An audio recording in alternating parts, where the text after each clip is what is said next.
You're welcome to our lighting class. We're going to be looking at how you can take one light and then you progress into two lights and then you do a cinematic lighting. Okay? So this class is very important because when it comes to photography, when it comes to videography, lighting is the foundation. Once you understand lighting, you'll be able to do a lot more.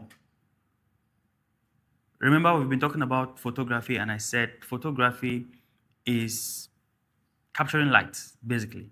So understanding light is very important. So in this class, we're going to look at how you can use one light, two lights, and then do a cinematic lighting setup with three lights, okay? We are also going to use gels and RGB lights, just to add some depth, okay? So lighting is the foundation of professional photography and video.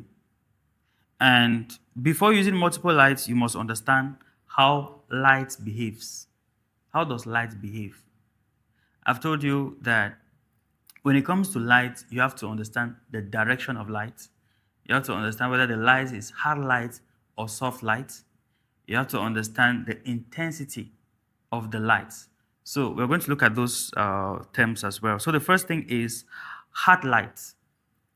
When I talk about hard light, it's simply light that creates shadows, all right?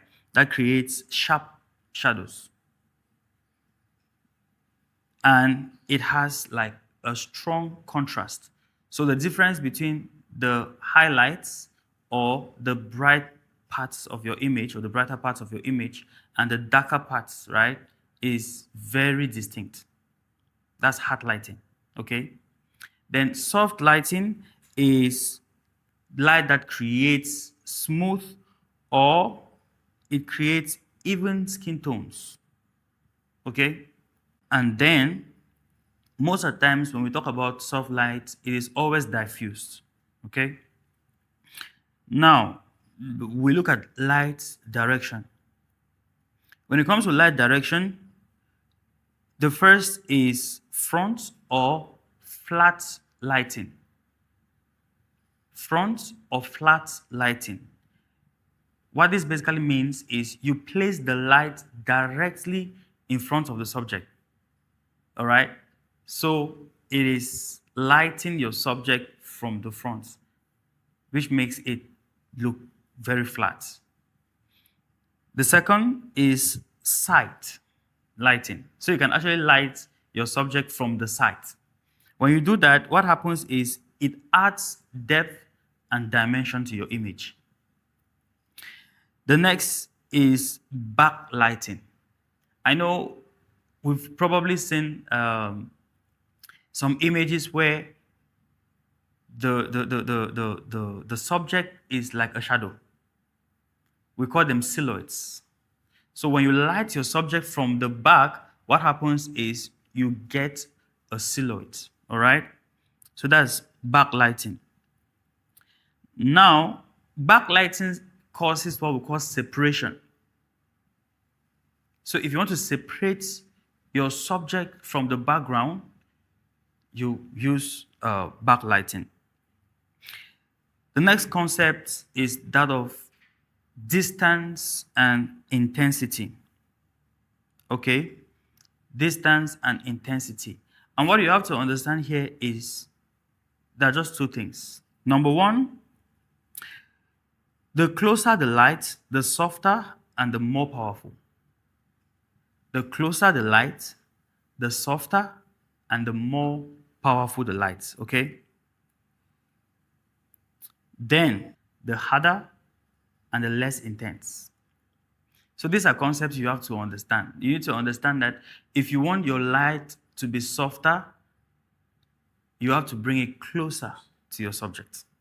If you want it to be harder, you take it away from your subject, right? So when you find yourself in a situation where, let's say, for example, you're shooting a wedding, you cannot carry a softbox and then you take it very close to the bride, right? So your light will definitely be away from the bride. So in that case, it becomes hard, right? So just two things to note. Number one is you have distance and intensity. The closer the light, the softer and the more powerful the light. And then the farther the light, the harder and the less intense the light. Okay? Now remember, as we progress, if you have any question, you can, stop me and then you ask. Okay? But of course, this is just to give you the basics of this training before we get into the practical aspects of it. Now, we go to what we call light setups. You need to understand how to set up your light. If you're given a light, where do you place your light? How do you want your light to affect your subject? Remember, we just made a very important statement that if your light is closer to the subject, it is softer and it is more powerful. When it is farther from the subject, it is harder and is less intense. Correct? So, light setup. Now, before you start using 3 lights, 4 lights, 5 lights, 10 lights, right? I've done a shoot where I used 9 lights. You need to understand how to use 1 light. That's the foundation. With 1 light, you can create a lot. Just 1 light. But your understanding of distance, your understanding of intensity, your understanding of light placement makes the difference. So that's what will differentiate you from someone who understands light and someone who's just, using light. For some people, they don't know where to place the light. They don't know the distance to the subject. How should it be closer? And when it is closer, what happens? When it is farther from the subject, what happens? So you need to understand light, the intensity, and then understand the direction. Where is your light source? Where is the light coming from, right? So for light placement, what we're going to be looking at is looking at 1 light, okay? Looking at 1 light. And I want you to imagine that where I'm sitting, imagine a circle around me. I'm the subject. Just imagine that there's a circle around me, right? Where would be my 90 degrees? Directly in front. So if I place my light directly in front of me, it will be at 90 degrees, and that will be flat lighting. So it's going to spill all over me, and you will just have a flat image. Correct? Now, if I place the light on this side, what will be my angle? The angle of the light, sorry. No, on the side. Directly on the side. Yes, right side or left side. I said, imagine a circle around me. If I split this circle into 4, for example, this is 90 degrees, correct? How about this? 45 or minus 45? No. A circle is 360. So if I'm going round, it will be 360. So if if in front is 90, what will be this angle? Oh. The circle is 360. This is 90. So what will be this angle? 180. Yes. You need to do your research. This will be 180. Yeah. So this is 180. This is 180. This is 90. You understand what I'm saying, right? So what we need to understand, which is a core technique in lighting, is what we call the 45 degrees rule, where you place your light at a 45-degree angle to the subject. I'll take that again. The core principle of using 1 light is what we call the 45 degrees rule. And what you do is you place your light 45 degrees to your subject. Did you understand that?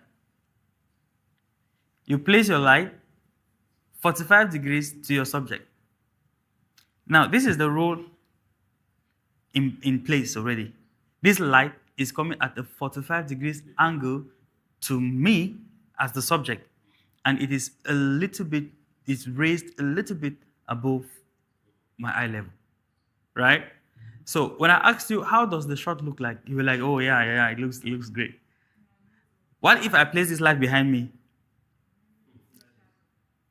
What if I placed it directly in front of me?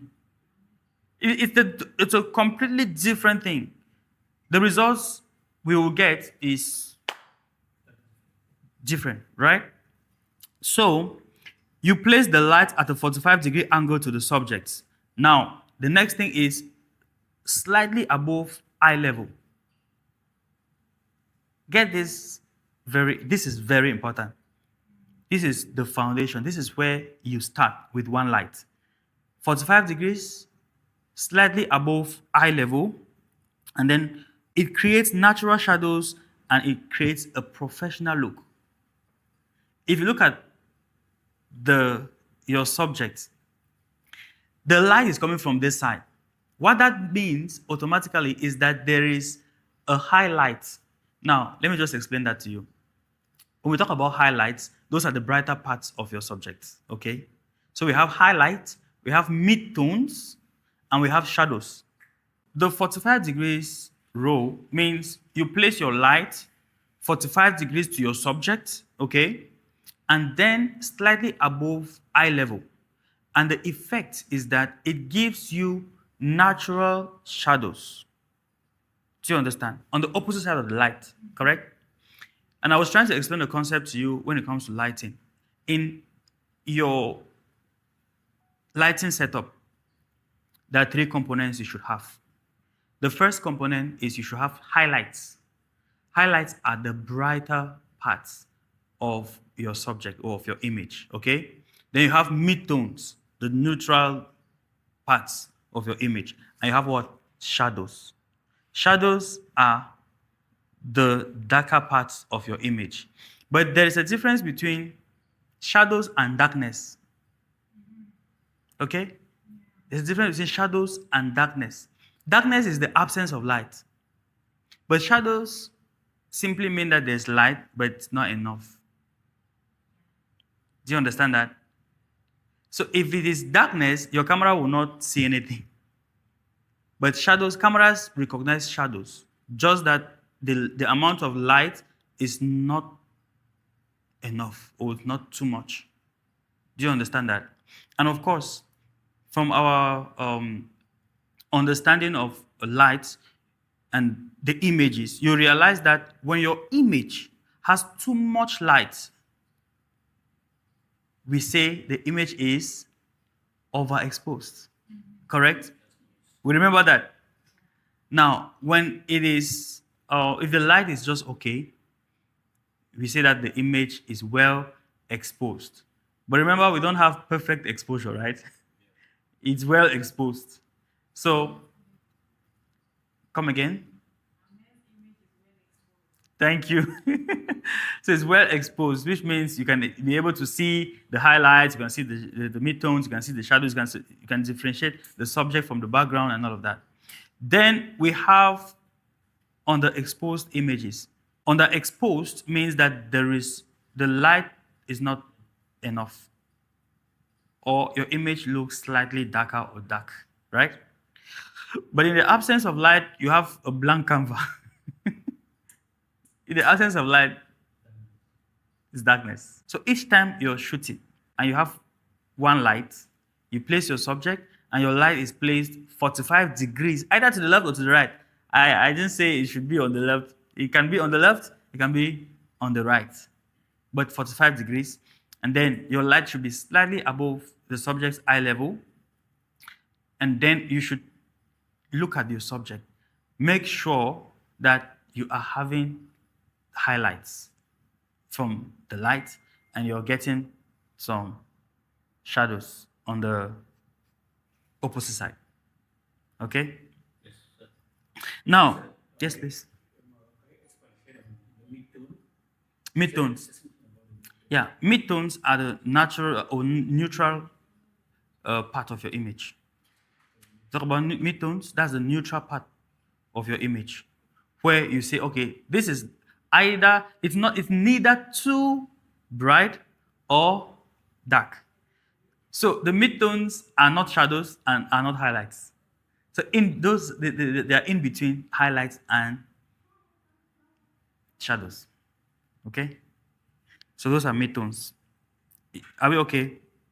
Now we have another very important thing to do, which will be fill lights or filling the shadows. Now I brought in a reflector. If I place this reflector on this side, what happened? I want you to look at the right side of my face. How does it look? It bounces back the light. So that's what we call reflector fill. So we use this reflector to fill the shadows. Is that okay? So, as I said, there are three things you can do. You can decide to leave the light as it is, just to have a dramatic look. You can decide to say, okay, I want this light to be a little bit softer, right? Where you add a softbox. Of course, we already have a softbox right here, correct? And then again, you can as well use what we call a reflector fill. Now, this reflector has 4 sides. This reflector has 4 sides. The first side is this silver. You see? Are you seeing the effects? You see what it does, right? Now, this is the opposite side. This opposite side is what we call negative fill. Negative fill, remember, light travels in a straight line. Okay? So negative fill means I use black. Black absorbs light. Do you understand what that means? So if I am sitting here as your subject and I want a negative fill, instead of bouncing back the light with either a white surface or a silver surface like this, I can decide to use this. This preserves the shadows. Do you understand? And reflectors come in different sizes. There's a gold side, then there's this silver side, there's the white, there's the black, so different sides. Okay? What are the gold and what are the situation you have to use different colors? Okay. Naturally, right? White bounces light. It bounces light, okay? So if I'm in a situation where it bounces light and it softens light, white, it bounces light and it softens the light. So for example, if I'm using, let me just open this and show you.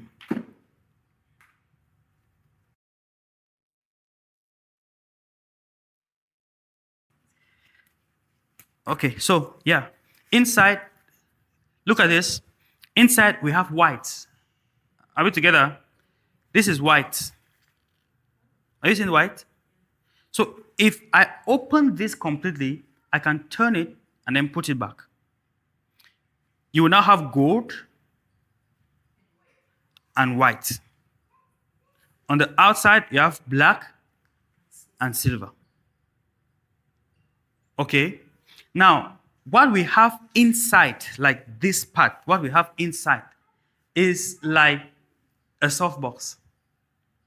So I can actually use it to diffuse my light.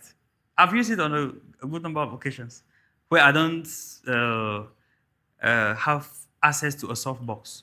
So I just open this, I use this.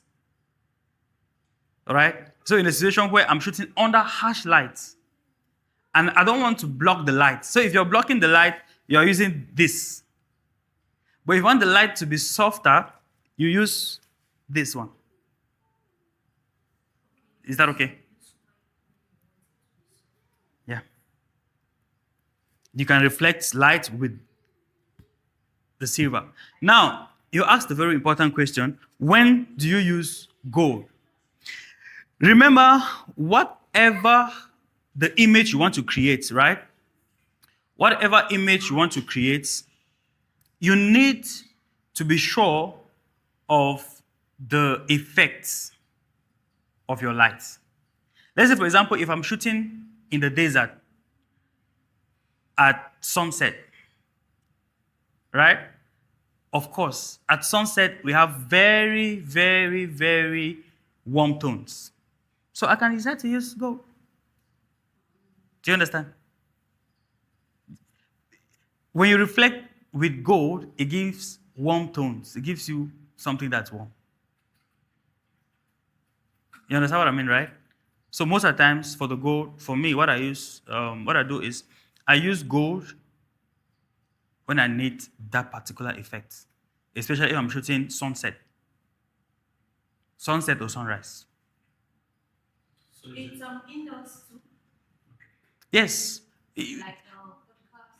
that's what I'm saying. I said it depends on the effects you want to get on your subject. You understand what I'm saying, right? What is the effects? What do you want to achieve with the lights? Do you want negative feel? Do you want to feel the lights? Do you want a particular effect on your subject? That's why, and then this you can also use as a background. Let's say, for example, you need to do a photo of someone and it's just a portrait. You can put this behind the person, take the picture, crop it after. Okay? So this reflector has multiple uses. Any other question before we continue? Silver side is the most used, right? On that sound. It's really great, but as I said, it depends on what you want to achieve. But most of the times, I'm using the silver. Yes, please. Yes, I have some ideas. I don't know. I just want to be sure. Okay. I think that we can use the reflector according to the light exposure and according to the temperature. Like if you are shooting maybe in I should just say in a very warm temperature, you have to use the reflector so that you will not have different. Or mixed tones. Yes. Okay. We need to accommodate the reflector to your room temperature. Okay. So like if you are in desert, you cannot say okay, I want to use white. If you use white, it's good, but you not balance with With the ambience of the environment. Yeah. Okay. So that's a very good point. It's a very, very good point. But as I said, in photography, we have rules. But we can always break the rules when we know the rules. Okay? So let's say, for instance, of course, if you're using warm light, because this is very cool light, right? It's cool. But if I'm using warm lights, let's say like a temperature of like 3,200 kelvins, and then I want to bounce back the lights, naturally you will tell me to use the gold, right? But I might decide to say, okay, I want something different. And I use the silver. You know? So that's why from lights, you can get high quality portraits, videos, and products. Just one light. With just one light, you can be able to get amazing portraits, beautiful videos, and you can shoot products with one light. So a lot of people think you need multiple lights, you need, many lights to be able to achieve some results. Absolutely not right. With just one light, you can achieve a lot. Okay? Now remember, we're looking at this reflector. This reflector looks like a mirror. But the reflection from the mirror is more intense than from this. Correct? And remember, with your one light, I said you can already achieve great results. But now we'll take it a step further by introducing two things. Okay? Reflector field, as I said, or a field light. Instead of using the reflector to fill the light, you actually use another light. But this light should have lower intensity or lower power. So for example, if my main light, we call this one the main light. The light you place at 45 degrees to your subject and slightly above the eye level is called your key light or main light. You can introduce another light opposite to this light, okay? But at a lower power. The essence of that light is to soften the shadows. Are we together? The essence of the field light is to do what? To soften the shadows. Remember, not to remove the shadows. Yes. Soften the shadows, not to remove the shadows. The shadows should still be there, but softer. That's why you reduce the intensity of the field light. Okay? When you do that, what that means is you now have two lights, a key light and a field light. Okay? You might decide to change the position of your field light and place it behind your subject. It creates a separation between your subject and the background. So now this will be what we call a rim light. Remember, we are looking at the two light setup. So you can use the second light in two ways. Let's say, for example, you now have two lights. What I always advise people is to get one light. When you understand one light, you now get two lights. When you understand two lights, you can now get the third light.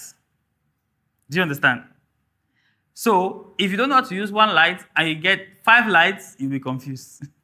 You will not know where to place which lights. Do you understand? So, your field light is a light you place on the opposite side of your key light and at a lower power. Not to eliminate the shadows, to fill the shadows. Is that okay? It could be any color. Soft. Okay. It could be any color. Your field light could be yellow. It could be white light. Okay. You could also introduce a different color, which we are going to look at, towards the end when we get to the 3 light setup. That light must give color to your shadow. Not like gives color. The essence is not to give color. The essence of that light is to fill the shadows. So you can fill it with a reflector, as I said. You can fill it with another light. But this light should not overpower your key light. It should be at a lower intensity or a lower power, not eliminating the shadows, but just softening the shadows. Okay? That's the next position. The next position, you can still carry this light and then put it behind. And what happens is when you put it behind, or you can use it as hair light, or you can use it as your rim light. So the rim light does one thing. It separates the subject from the background. So we're going to look at this practically, okay?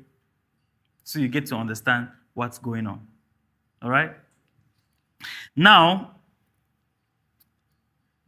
when you do this, what happens is your content looks polished. You will see the difference when you introduce just one light. When you introduce a rim light. When you introduce the field light. You see a difference in your image instantly.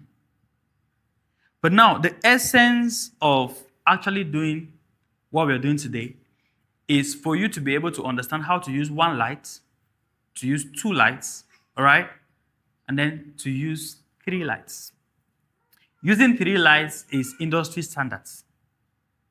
Where you see interviews, podcasts, all of those, that is, most of the times they use three lights. The three lights creates a cinematic look, a very, very beautiful look, where you actually have the three components. You have the key light, you have the fill light, and you have the rim light.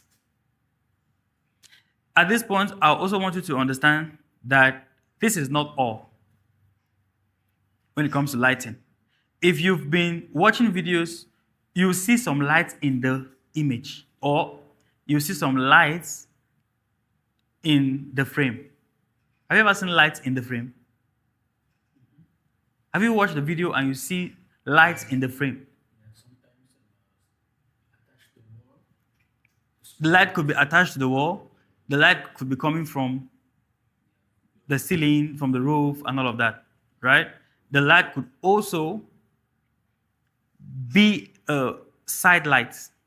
Like if you're in a bedroom. Do you understand what I mean?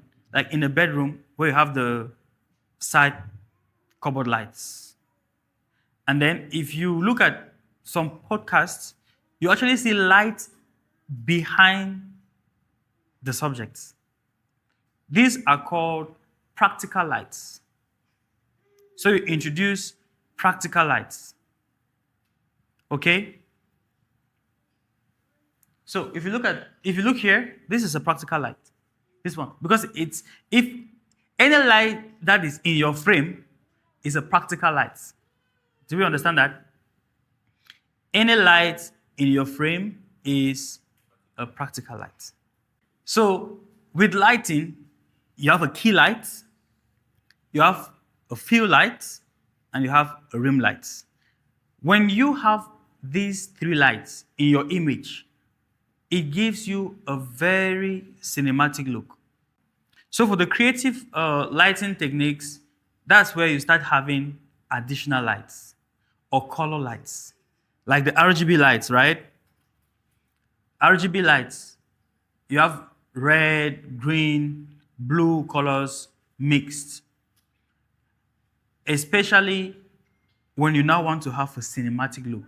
You can introduce blue, you can introduce red, you can introduce warm lights and all into your set. The next is backlighting, where you have silhouettes. Okay? Then you can do what we call split lighting.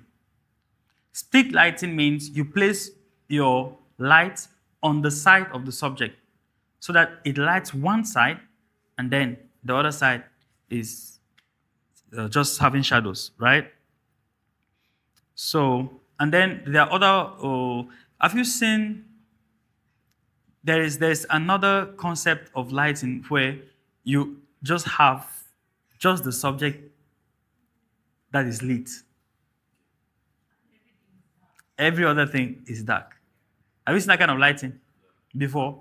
So these are now creative. Once you understand light, you can now start creating. But you cannot start creating when you don't even understand light. When you don't understand intensity, you don't understand direction of light, you cannot start, creating. That's split lighting. We're going to look at that as well. That's split lights. I just talked about that. Then there's silhouette lighting, where there's just one light at the back, then the whole subject is, And then you can now start using lamps, practical lights, and all of that. At times, some people really get very creative with this. So much so that even light that's coming from your phone becomes useful. When you let's say in the night, you get up and you're using your phone. The light from the screen hits your face, and then that's lighting. So as I said, remember, you don't need many lights. You just need to understand lights. Understand how light works. And you'll get professional results. You don't need many lights. You just need to understand how light works. So, number one, you need to start with one light, master it, use it, understand it. Okay? Number two, lighting is about positioning. Lighting is about positioning, not expensive gear.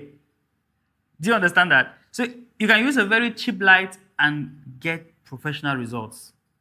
You can buy a light very cheap, but you get professional results.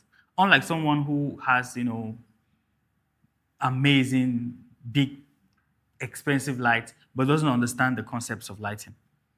Right? I'm not saying getting a bigger, nice light is the problem, but understanding it is more important. All right?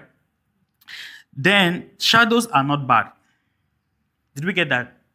So if you have a shadow in your image, it is not bad. In fact, it's advisable to have shadows in your image. Did we get that? I said shadows in your image are not bad.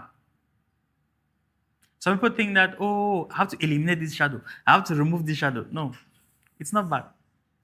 So that's a very important aspect you need to get. Shadows create depth and they give a mode. Okay? So for example, if I'm shooting and I want people to understand that the light was actually harsh, I should have hard shadows, right? That is it. If I wanted to have a soft look, I should have what? Smooth, soft shadows. So shadows are not bad, okay? And then when you are adding lights, there's one very important thing you should know. You should be able to control those lights. It's not about adding lights. If you have 10 lights, you must not use all the 10 lights. That's what I mean. If you have 5 lights, you must not use all the 5 lights. At some point, you just need 1 light. You just need 1 light. At some point, you just need 1 light. In other cases, you might need 2 lights. In other cases, maybe 3 lights. But if you're adding lights, don't make it complex. It should be about control. What do I want to achieve by adding these lights? Is it necessary? Are you understand what I'm saying? If I'm adding this light, why am I adding this light? Is it necessary? What impact will this light have on my final image? If it doesn't have any impact, there's no need to add it. So it's about control, all right? So if you understand lights and you can light properly, you're going to have great content. And your brand stands out. That's it. Okay? So that's it for letting you understand about lights. We're going to go more practical now. Okay? Any question before we go? All right. So now we're going to switch off. Okay, before we switch off the lights, when you get into a room, right, the lighting in that room is what we call ambient light. Do you understand? That's why at times you get into, let's say, a restaurant and you're like, wow, the ambience of this restaurant is amazing. What happens is the lighting. What creates ambience? It's the lighting. So that's why I get into a restaurant. They have a mixture of warm lights. They have some warm lights. They have some, soft lights, and then, yeah. They have some colored lights as well. So when you get into, you're like, wow, this is great. So the lighting in a room, when you get into any location, the light that is there is called ambient light. And the light that is in your frame is called practical lights. So any lights you see in your frame, we call them practical lights. Okay? Then you can now start introducing your own lights. Is that okay? In photography, we always eliminate ambient lighting. But it doesn't mean you should always eliminate ambient lighting. Take, for instance, you're shooting in a classy restaurant. The reason why you're shooting there is to be sure that you can capture the lights, you can capture the ambience, right? So if you eliminate the ambient light, do you understand what I'm saying?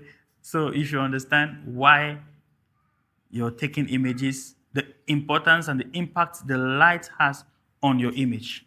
Okay? So the same function, and the function of the softbox is to soften the light. Okay? The softbox is to the importance is that softboxes soften the light. But now we have different shapes of softboxes. Okay? We have rectangular, we have square, and then we have the round softboxes, we have lanterns. There are different types. And the different types of softboxes have different rules. So yeah, that is agreed. This is still a softbox. Thank you, sir. So, yes, this is still a softbox. Okay? Still a softbox. So the essence of having these softboxes is just to make your light more flattering, soften the lights, basically. Okay? And for something like this, it's very good when you use it like the field lights or your rim lights. You understand that? So it creates that separation with your background. So the subject stands out. You say something about the practical light. Yes. So light that behind the subject or can be by the side. Any lights you have in your frame, it's a practical light. I just want to know the relation between those practical lights Mm-hmm. and your shadow. When the practical lights are available, Mm-hmm. is the shadow not completely wiped out? No. That's why I talked about intensity, all right, and direction. Intensity and direction. So having a practical light in your image means you want to create depth. Do you understand what I'm saying? You want to create depth. And again, see, your key lights, right? Your field lights and the rim light are not seen in your image.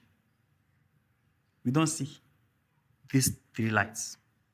So practical lights are those that can be seen in your frame. If your practical light is too powerful, like if the intensity of the light is too powerful, it takes the attention from your subject. When you look at an image, see, naturally, right? The eye goes to the highlights of your image first.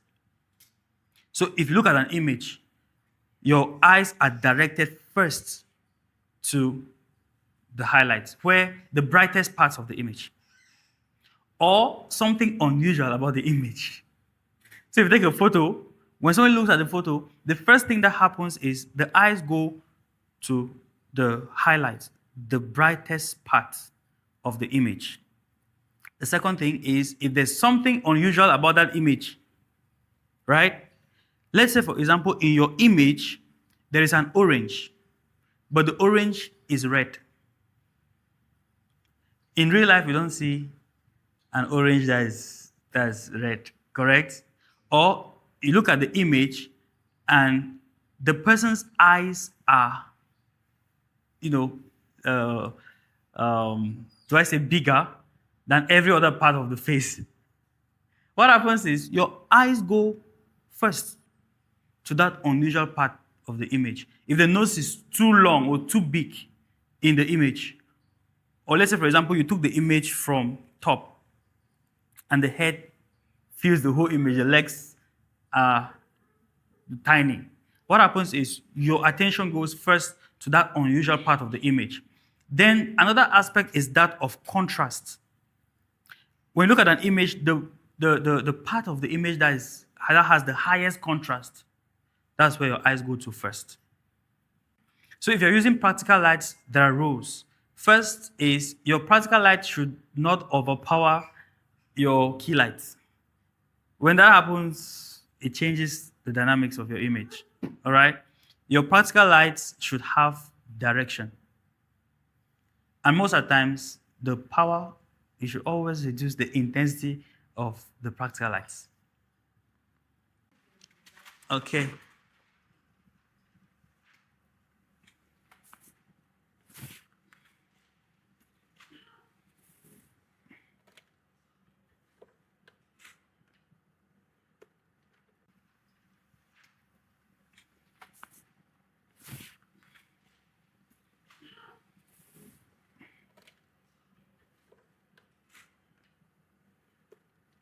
So when you look at these lights, it has this LCD screen, right? Now, not every light has this. Okay? These are very professional lights. And so it has different functions. The first thing you should always get to understand is this light has temperature. So you can make it warm and you can make it cool. Okay? And I remember I told you that the temperature is measured in kelvins. So right now, this is 2,700 kelvins. How does the light look like? Are we seeing? How does it look like? 2,700 kelvins. Warm, right? Now, if you increase the temperature to like, let's say like 5,000, right? Looks better. Is it better? Ah, it's cooler. Not better. Because each light temperature, right, serves a purpose. Okay? You can also increase it to like 6,500. This is 6,500. Now it's super cool. All right. Then look at the intensity of this light. Right now it is at 100%. I'm reducing it. Are we seeing? What's happening? So this is 0, goes off. Now when I increase it,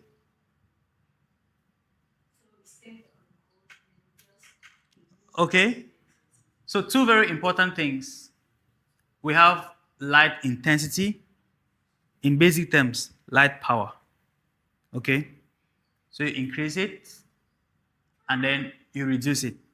Now, there are a few other things, as I explained, that you can do. If this light is at 100, the intensity is 100, right? And you want to increase the effect of the light on your subject, what do? It does feel. You want to increase the impact of the light or the power of the light on your subject. But it's already on the light, it's already at 100. What will you do? You want to increase the impact of the light on your subject. We can use reflector. You didn't get it. Okay, close to you. Thank you. Distance. I thought about distance. Right? I said the closer the light to your subject, the softer the light, right? And when you take it very far, what happens? Yeah. So there are two things. If you can either move the light closer to the subject, or the subject can move closer to the light. Let's say you're in a situation where it's a little bit, look at the C-stand and everything to start moving the light from left to right, yeah? The subject can come closer to the light, right? Are we okay with that? Another thing is, this is the honeycomb. What this does is it shapes the light and it directs the light. When I remove this light will spill more. Let me place this in this direction so that you can see. Look at this. It's more focused, right? because of the honeycomb. You don't have light on this side, or less light, let's say, on this side and on this side. It's more focused, or it's more directional. Okay? But if I remove this, the light spreads more. Do you understand that? The light will spread more. Okay? And so most of the times we'll use this to direct the light. Okay? Do you have any question before we go? Remove it and see the results. Oh yeah, you come. You can come. So we have you like the subject. Remember I told you about the 45 degrees rule, right? How do you place your light? 45 degrees to the subject, right? And then you raise it above the eye level. Okay? So, yeah, somewhere around here. Somewhere around here. Now, you need to check your camera as well always to make sure that you have correct exposure. Always. You check your camera to make sure that you have correct exposure. Now, if you look at his nose, what happens? Is it bright or dark? Bright, right? And then this side of his face, also bright. Look at the other side. So those are the shadows. Okay? Those are the shadows. And I said you can feel the shadows using a reflector. Look at it now. Are we seeing the effect of the reflector? Let me remove it. Look at the effect of the reflector. Are we seeing that? Very well. Okay, now, and I also said there's what we call negative field, which means you're using the dark side of your reflector. If I put it here, what happens?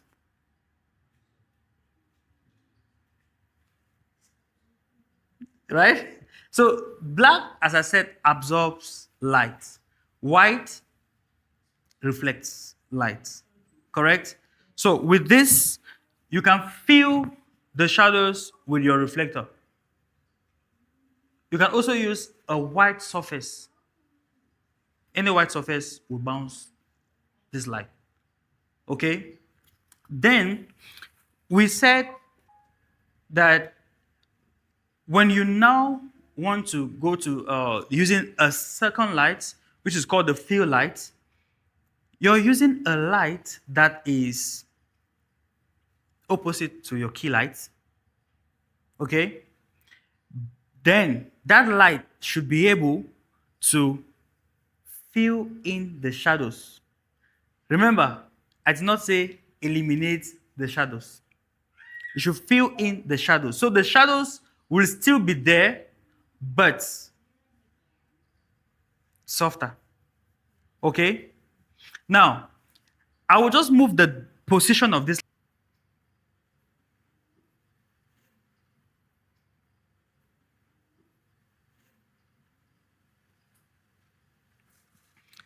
Look at what you have on your camera. You can check the camera. What's happening to his face? One side. It's dark. Correct? So this is split lighting. You just split the subject into two. One side is lit and the opposite side is dark. Are we okay with that?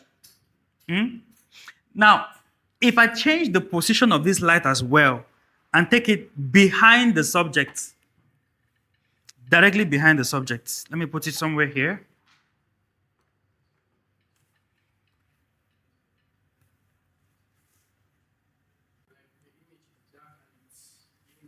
Image is dark and with the backlight. Are we seeing? Yes. There's a separation, Separation, yeah. right? There's a separation. So the subject looks like a shadow. Yeah. So this is silhouette lighting. So if you want to create a silhouette, what do? You use a light, you light from behind the subject. Yeah, I just have a question. Yes, please. In case you have the light like this here for 5 degrees, Yes, please. no, that's 180 degrees On the side, right? on the side. Yeah, The side of your subject is lighter, Mhm. is more brighter it's than better. the other side, Mhm. which you call split. Mhm. So to correct that effect, does it mean that you need a secondary light or you can use your reflector and correct that effect? Okay. Now, when you're lighting, you have something in mind. You want to achieve a particular result, right? You want to achieve a particular result. So split lighting on its own is okay. So you can decide to light your subject so that the right side is brighter than the left side, or the left side is brighter than the right side. So it's called split lighting. All right? There are variations to this where you can now decide to say, okay, the shadows on the left side are too harsh. I want to soften the shadows a little bit so you can, try to fill in. But when you start filling in, it becomes something completely different. So if you want to do split lighting, it should be split lighting. Do you understand what I'm saying? Yeah. If you want to do split lighting, it should be split lighting. It's a light. If you want to do a silhouette, it should be a silhouette. So if I'm doing a silhouette, and then I now come and add another light in front, what happens? It cancels the effect, right? Yeah. So if I put a light behind you, and then I put another light in front of you, it cancels the effect. I'm not creating a silhouette again. So I'm now creating a light from the back, which is maybe your backlight, and then I'm putting another light in front, which cancels the whole thing. And that brings us to flat lighting. And flat lighting is you placing your light directly in front of your subject. What happens on his face? It's flat. This is flat lighting, right? Flat lighting, no shadows. Everywhere is lit. Correct? Now, is this a proper way of lighting? Is it a good way of lighting? Or it's not? I think it is. Okay, you think? I think it is a good way. Okay. Like in places like maybe live shooting of maybe let's say news podcasts and all that. I think I've seen several times they use Direct flat lighting. Okay. You were saying something, somebody was saying something.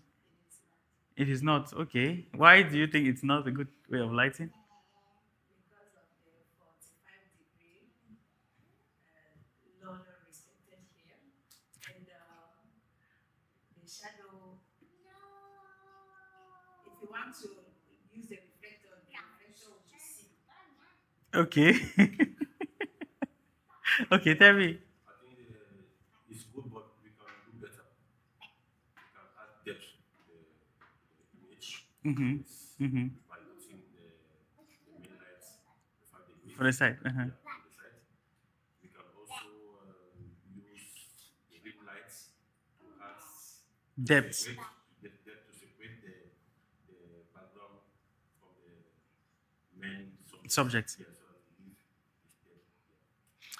Yeah. Okay. Okay, this is flat lighting. You want to add something before we continue? I was thinking that it depends on the purpose of, like I said, just add mine. Depend on the purpose of Of the shoots, of the shots. shots. Okay. Because, like you said, one lighting is good, two lighting is good, and three lighting is good. Also good. So if you have just this, you can make something good out of it without any other lighting. Okay. Now, before you shoot a project, there's what we call a brief. Okay. Let's say you're working with a client and then they send you a sample image. They want something like this. One of the things you should understand is understand the light just by looking at the image. When I look at this image, where was the light direction? Where was the light coming from? Did they use one light or two lights? Did they use gels? Did they use anything on the subject, right? So if you have a reference image and the lighting that was on that reference image was flat lighting, what will you do? Right? Because some clients want you to give the results the way they want. So flat lighting in itself is not a bad technique of lighting. But I mean, you can do better, as he said. Right? You need to understand light direction. When you look at an image, you should be able to depict where the light is coming from. Number two, light intensity, or the type of light. Is it the warm light or it was cool? Right? So these are the things you should understand. Okay? Looking at the image, is this split lighting? Is this a silhouette? Or did they use three lights where you have a rim light, you have a backlight, I mean, you have a fill light and the key light? Did they use just one light? What is the nature of the shadows? Are the shadows hard shadows or they are soft shadows? So all these things you have to understand to be able to light properly. Okay? Now I'm going to introduce the second light. So this right here is a very affordable light. This is the Yongnuo YN300. This one. It's very affordable. Yongnuo YN300 video light. Now, if you're starting content creation, you can get this. You can start with this. You can start with the ring lights. Right? And then when you start making a lot of money, or when you start making money, you can now upgrade to getting soft boxes, the bigger lights. So this is battery powered. And I just want you to look at let me switch it off first, then raise it. Okay, you look at the camera. Now, I want you to look at this side, okay? What happens when I switch on these lights?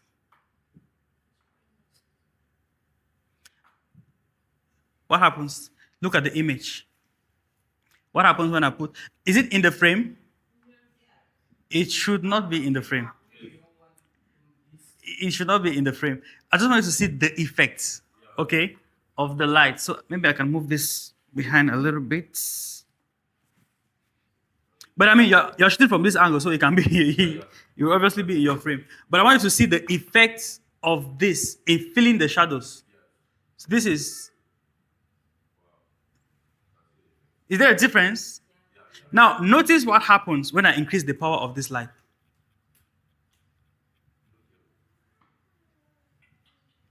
What has happened? Okay. So as I said, the fill light, the essence of the fill light is not to eliminate the shadows. Your fill light is not eliminating the shadows. What it does is fill the shadows. Is that okay? And that's why it should be at a lower power compared to your key lights. So these are concepts you should understand, okay? The next thing is I'll just take these same lights and I can place it here. Let me place it here. I want you to look at it in the camera. Is there an effect? Yes. What happens? What's happening? No, I want you to understand what's happening in the background and on. It's more. Okay. Okay. So now that's what happens when you use a backlight. So a backlight does two things. Number one is it separates your subject from the background. Okay? And when that happens, it adds depth. What do I mean by depth? You will now understand that there's some space behind the subject.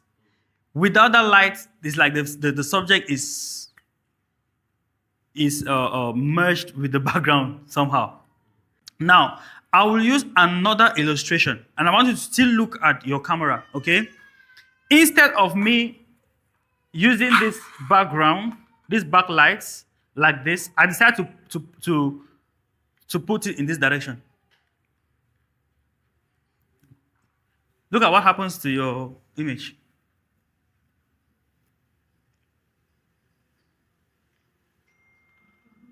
The light is not in frame, right? Yes, it's not facing you, it's facing the back. What happens to your image?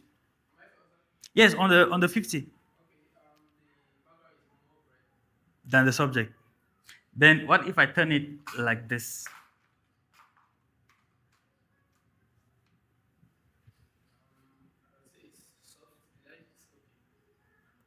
It separates the subject from the background. Are you understanding what I'm saying? So light positioning, light direction has a very big impact on your subject. Is that okay? And now, see how this has been made. When you open it, what happens? Spreads the light. When you bring it like this, yes, no worries. When you bring it together like this, what happens? Unidirectional. Makes the direct the light. Yes. Yeah.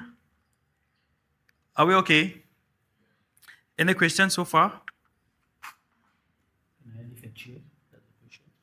Yes, please. When you're setting up your lights, this is very important.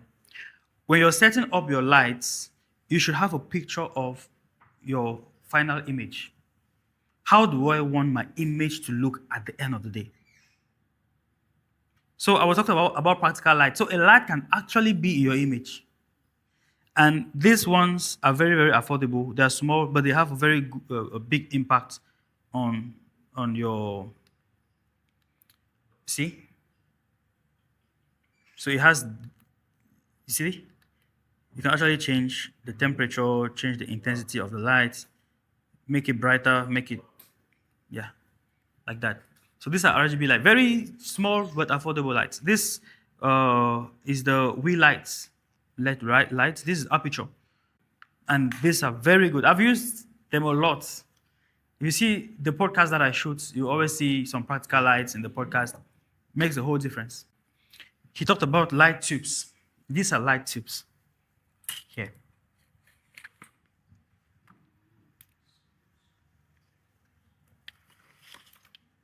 So these are light tubes.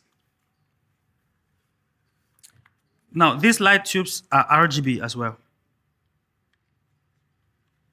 You see? These are light tubes. So if I'm doing, this is where you start creating, all right? So you want to say, okay, I want warm tones on the left, and then have some blues on the right. You can create that using these light tubes. Yeah, very, very good. So with these light tubes, you can create a lot. All right. So I'm going to use just two. We have so many of them, but I'll use just two, and we're going to have. Let's have you here.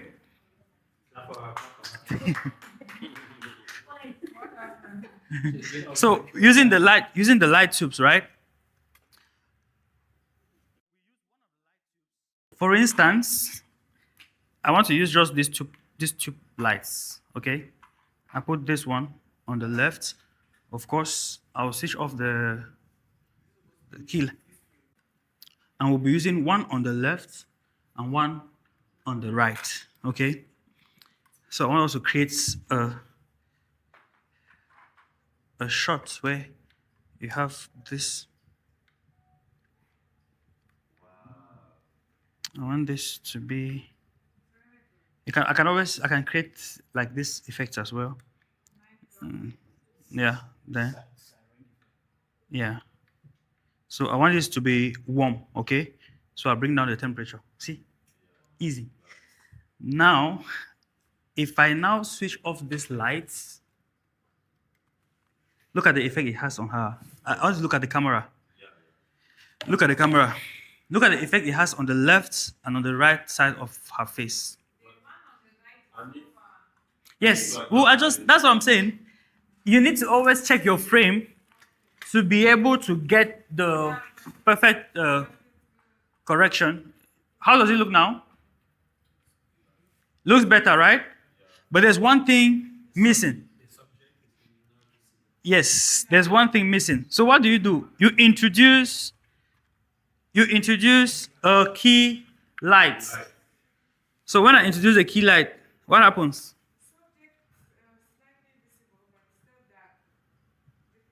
It's better. It's better. You understand what? Because he's shooting from the side.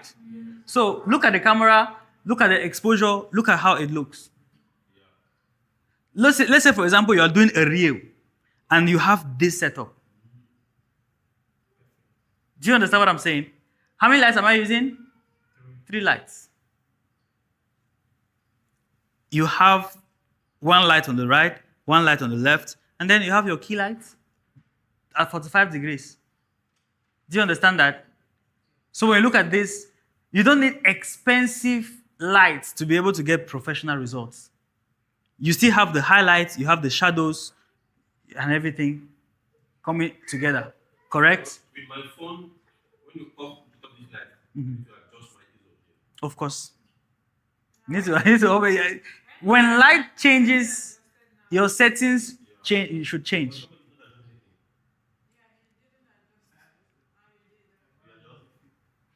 You understand? So what happens is, whenever there is a change in lighting, there will be a change in your settings. Is that okay? Yeah. So that's just one. Now, there's one thing I will do. You will tell me the difference, okay? If I put on these lights and I increase the power, what happens? What's happening to your effect?